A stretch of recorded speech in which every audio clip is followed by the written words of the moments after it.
Hello my friends, welcome back to the channel Ashish sir. आज हम लोग बात करने वाले एक जनरल टॉपिक जो बहुत ही ज़्यादा कंसर्न करता है आपके एग्जामिनेशन से रिलेटेड। आपने बहुत सारे यूनिवर्सिटीज़ में देखा होगा कि बहुत सारे बच्चे यहाँ पर प्रोटेस्ट कर रहे हैं एग्जामिनेशंस ऑनलाइन तरीके से कन्वर्ट करने के लिए। वो क्यों कर रहे हैं उसका हमको रीज़न समझने की ज़रूरत है। पिछले कुछ सालों में देखा गया है कि जिस तरीके का डिसीजन मुंबई यूनिवर्सिटी अपने पैमाने पर लेती है वही डिसीजन को कैरी फॉरवर्ड किया जाता है बाकी के यूनिवर्सिटीज़ में, लेकिन इस बार के एग्जामिनेशन में ऐसा देखने के लिए बिल्कुल नहीं मिला। मुंबई यूनिवर्सिटी ने अपने जो रेगुलर कोर्सेज थे फाइनल ईयर के, उनका तो उन्होंने ऑनलाइन तरीके से डिक्लेयर कर दिया। फर्स्ट ईयर का ऑफलाइन तरीके से उन्होंने कहा, प्रोफेशनल कोर्सेज को ऑफलाइन तरीके से कहा। मुंबई यूनिवर्सिटी आइडल डिपार्टमेंट ने अपने एग्जामिनेशन ऑनलाइन तरीके से रखने की बातें कही, लेकिन अब इस इंस्पाइट ऑफ दिस बाकी की यूनिवर्सिटीज़ ने अपना डिसीजन फिलहाल चेंज नहीं किया, जिसके बाद स्टूडेंट्स अब बहुत ज़्यादा प्रोटेस्ट कर रहे हैं कि नहीं, हमारी बातें भी सुनी जाए, हमारा पक्ष भी सुना जाए, जो सही मायने में वो सही भी है एक तरीके से। अब इसकी ज़रूरत क्या है पहले वो समझ लीजिए। एक सिनेरियो समझने की कोशिश करते हैं। कुछ दिनों पहले आपने सुना होगा गोवा में कुछ पॉजिटिव केसेस मिले, जिसके बाद कैंपस को सील कर दिया गया।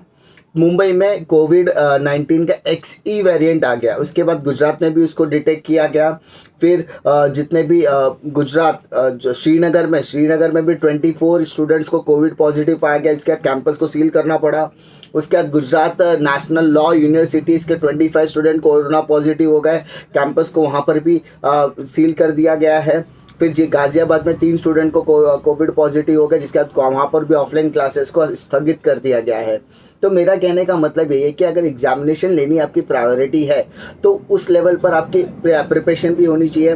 तो मेरा सजेशन, मेरी हिदायत यही है कि जितनी भी यूनिवर्सिटीज़ है वो अपने स्टेट गवर्नमेंट, यानी हमारी अगर महाराष्ट्र की बात करें तो उदय सामंत सर के डिपार्टमेंट के साथ, higher and technical education department के साथ बातचीत करके एटलीस्ट ये सेमेस्टर की एग्जामिनेशन अगर ऑनलाइन तरीके से कंडक्ट की जाती है तो यहाँ पर यूनिवर्सिटीज़ को एक पर्टिकुलर टाइम पीरियड मिल जाएगा आने वाले एकेडमिक ईयर को प्लान करने के लिए। क्योंकि आने वाला एकेडमिक अगर वो पूरी तरीके से ऑफलाइन क्लासेस की तरफ मूव करते हैं तो ऑफलाइन एग्जाम देने में बच्चों को कहीं पर भी दिक्कतें नहीं आने वाली है।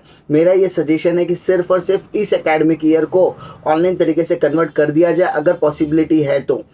यहाँ पर यूनिवर्सिटीज़ को पहल करनी होगी, उनको ये सारी पैमाने पर भी डिस्कस करना होगा कि आने वाला जो जून का एकेडमिक ईयर होने वाला है उस पर भी हमें नए लेवल पर उसकी प्रिपरेशन करनी होगी। तो कहीं ना कहीं एक स्पेसिफिक पीरियड ऑफ टाइम मिल जाएगा, बच्चों को कुछ हद तक रिलैक्सेशन मिल सकता है। इस तरीके की हिदायत मैं देने की कोशिश करना चाहता हूँ। आई होप कि ये बातें सुनकर या सोचकर अगर आप मेरी बातों से कनेक्ट कर पा रहे हो तो आप समझ पाओगे कि मैं ये क्यों कह रहा हूँ, क्योंकि सिनेरियो कहीं ना कहीं एक वाइडर स्कोप में कहीं ना कहीं आपके हित में नहीं है। ठीक है, बहुत सारे यूनिवर्सिटी ऑल ओवर इंडिया के अंदर बहुत ज़्यादा स्टूडेंट्स कोरोना पॉजिटिव हो रहे हैं, यूनिवर्सिटीज़ में कोई केसेस निकल रहे हैं। तो एक पर्टिकुलर टाइम पीरियड मिल जाएगा यूनिवर्सिटीज़ और कॉलेजेस को फ्रेमवर्क करने के लिए पॉलिसीज़ की। नया एकेडमिक अगर हम लोग फ्रेशली ऑफलाइन क्लासेस से शुरू करते हैं तो ऑफलाइन एग्जाम लेना पॉसिबल हो जाएगा, जिसके लिए एक पर्टिकुलर टाइम पीरियड और ये पर्टिकुलर पीरियड ऑफ टाइम जहाँ पर एग्जामिनेशन की हम बात कर रहे हैं ऑफलाइन, अगर उसको ऑनलाइन में शिफ्ट कर दे तो बच्चों को रिलैक्सेशन मिल जाएगा, यूनिवर्सिटीज़ को इवैल्यूएशन पैटर्न में भी रिलैक्सेशन मिल जाएगा। यहाँ पे सभी का बोलते हैं ना एक मत इम्पॉर्टेंट हो जाता है।